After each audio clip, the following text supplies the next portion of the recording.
ശ്രീനാരായണ ഗുരുദേവ തൃപാദങ്ങളിൽ എൻ്റെ സാഷ്ടാംഗ പ്രണാമം. ശ്രീ മങ്ങാട് ബാലേന്ദ്രൻ സാറിൻ്റെ ഗുരുദേവ കഥാസാഗരം ഭാഗം 27 അനുകമ്പ. ഭാഗം 27 അനുകമ്പ ഇവിടെ ആരംഭിക്കുന്നു.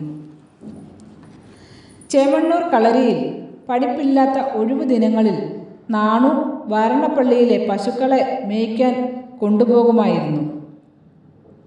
അലസനായിരുന്ന് ഭക്ഷണം കഴിക്കുന്ന ശീലം നാണുവിന് അന്നേ ഇഷ്ടമായിരുന്നില്ല. മറ്റു സതീർത്ഥ്യന്മാർ തമാശ പറഞ്ഞും കളിച്ചും ചിരിച്ചും നേരം കളയുന്നത് കണ്ടാലും നാണു യാതൊരു പരിഭവവും പ്രകടിപ്പിക്കാതെ തൻ്റെ ജോലികൾ തുടർന്നുകൊണ്ടേയിരിക്കുമായിരുന്നു. അപ്പോഴൊക്കെ നാണുവിന് കൂട്ടായി ഉണ്ടായിരുന്നത് വാരണപ്പള്ളിയിലെ ഒരു നായയായിരുന്നു. നാണു പോകുന്നിടത്തൊക്കെ നാണുവിനെ അനുഗമിച്ചിരുന്ന ആ നായ തീർത്തും ദുർബലനും ഭീരുവുമായിരുന്നു. നാണു പ്രാർത്ഥനയിലോ ധ്യാനത്തിലോ മുഴുകിയിരിക്കുകയാണെങ്കിൽ അവനും അടുത്തു ചെന്ന് അനങ്ങാതെ കിടക്കും. നാണുവിനോട് ആരെങ്കിലും ഒച്ച വയ്ക്കുന്നത് കേട്ടാൽ അവൻ ഓടി വന്ന് അവരെ നോക്കി കുരയ്ക്കും. എന്നാൽ കൈയൊന്ന് വീശി കാണിച്ചാൽ മതി, അവൻ പിന്നാമ്പുറത്തേക്ക് ഓടി മറയുകയും ചെയ്യും.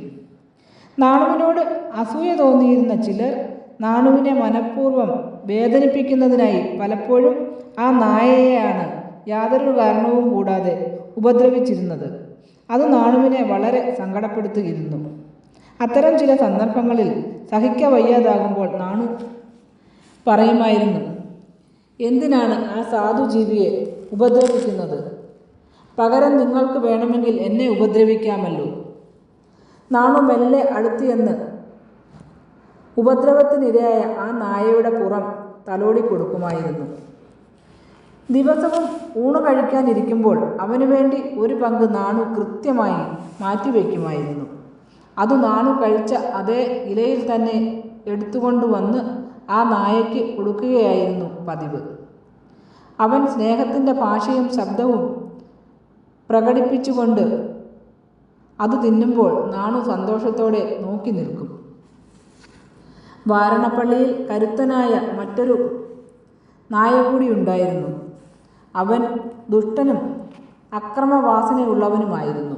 പലരും ഭക്ഷണശേഷം ആ നായയ്ക്കാണ് ഉരുളകൾ കൊണ്ടു കൊടുത്തിരുന്നത്. അവൻ ദുർബലനായ നായയെ അവിടെ എങ്ങാനും കണ്ടാൽ വിരട്ടി ഓടിക്കുകയും ചെയ്യുമായിരുന്നു. നാണു കൊണ്ടുകൊടുക്കുന്ന ആഹാരം മാത്രമായിരുന്നു ദുർബലനായ ആ നായയുടെ വിശപ്പിന് ആശ്വാസമായിരുന്നത്. പതിവ് പോലെ ഒരു ഉച്ച നേരത്ത് ഭക്ഷണം കഴിഞ്ഞിറങ്ങിയ നാണു തൻ്റെ ഇലയിൽ അവനുള്ള പങ്ക് കൊണ്ടുവന്ന് കൊടുത്തു. പെട്ടെന്ന് എവിടെയോ നിന്നും ഓടിയെത്തിയ കരുത്തനായ നായ ആ സാധുവും ദുർബലനുമായ നായയെ ക്രൂരമായി കുടഞ്ഞു. ഒരുവൻ്റെ ക്രൂരതയും മറ്റൊരുവൻ്റെ ദൈന്യതയും കൂടിച്ചേർന്ന ആ രംഗം പലർക്കും ഒരു വിനോദരംഗമായിരുന്നു. എന്നാൽ നാണുവിന് അത് ശരിക്കും ദുഃഖിപ്പിച്ചു. വേദന കൊണ്ട് ദുർബലനായ നായ കരഞ്ഞു വിളിച്ചിട്ടും കരുത്തനും ദുഷ്ടനുമായ നായയെ ഉപദ്രവിക്കുവാനോ എറിഞ്ഞോടിക്കുവാനോ നാണു മുതിർന്നില്ല. എങ്ങനെയോ പിടിവിട്ട് പ്രാണരക്ഷാർത്ഥം തൻ്റെ അടുക്കലേക്ക് ഓടിവന്ന ആ നായയ്ക്ക് രക്ഷയേകിക്കൊണ്ട് നാണു പറഞ്ഞു, നിനക്ക് വളരെ വേദനിച്ചു കാണും, സാരമില്ല, എന്തു ചെയ്യും?